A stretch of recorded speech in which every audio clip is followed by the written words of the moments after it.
mbokk yi ñu ngi leen di nuyu di leen ziara ANACIM moo leen indi seen xibaar météo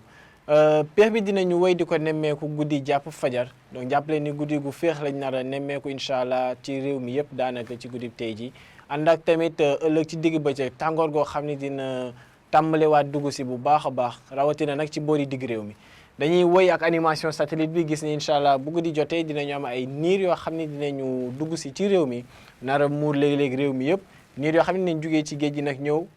incha allah desandi fi fii ak ëllëg ndax fii ak ëllëg dinañu nemmeeku niir ci gox yi nga xam ne ñoo féetee ci boori géej gi waaye tamit ca boori bët gànnaar ndax asamaan soo xam ne dina tàmbalee leer nànk-nànk ci digg réew mi jàpp penk wala bët saalum te prévision yi ñuy xaarandi incha allah guddi tey jii liñ ci gën a gis te mu fës ci mooy température yoo xam ni desee nañoo kawe ci lii ëpp ci réew mi ndax bu ñu xoolee lu dul Kaolack ak Kédougou ca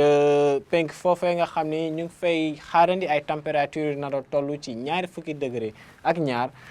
jàpp Matam bi nga xam ne sax dina Tambacounda bi nga xam ne dina am ñaari fukki degré ak benn température yi daanaka duñu weesu ñaari fukki degré boo leen xoolee ci digg réew mi diggante Fatick ak Diourbel dañuy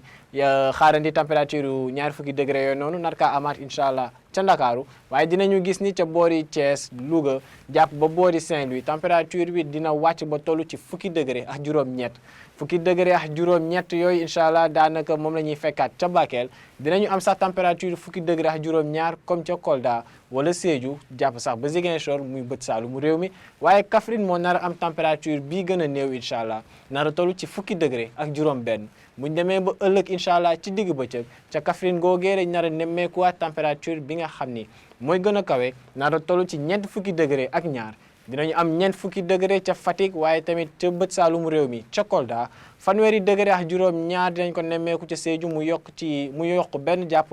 fanweeri degré ak juróom-ñett fanweeri degré ak juróom-ñett yooyu la ñuy fekkaat bu baax ca penk réew mi ndax ca diggante Matam Tambacounda wàcc ba boori Kédougou température googee lañ fa nar a nemmeeku. dinañu gis ni nag bu ñu ñëwee ba ci boori soowu réew mi donte température yi foofu la ñu gën a néewee jàppale ni tàngoor gi dina fa desandi incha allah ca Ndakaaru ca Thiès wala ca Mbour ak ay température yoo xam ni dinañu toll ci fanweeri degré ak ñett jàpp fanweeri degré ak juróom dinañu gis ni nag asamaan si dina leer ci lii ëpp ànd ak léeg-léeg ay niir yoo xam ni dinañu doxantu ci diggante Saint-Louis jàpp Ndakaaru mbokk yi bu ñu leen di fàttali rek incha allah guddi gu féex la ñu yaakaar ci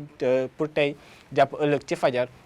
ànd ak ëllëg ci digg bëccëg tàngoor koo xam ne dinañ ko nemmeeku bu baax ci réew mi nu muy féexee nag ca Kaffrine ci guddi gi noonu la nar a tàngee incha allah ëllëg ci digg bëccëg laalaale sax yenn goxu digg réew mi waaye tamit ak bët saalum ca foofee ca Kaolack asamaan soo xam ne nag dina xaw a leer tuuti ci digg réew mi ca penk ak bët saalum ëllëg ci digg bëccëg incha allah li moo newoon seen xibaar météo mbokk yi di leen ñaan nag ngeen di wéy di topp xibaar yi ngeen xam ne ñoo dikkee ci ANACIM ci xarale yi di leen dig daje ëllëg incha allah di leen ñaan a jàmm wasalaam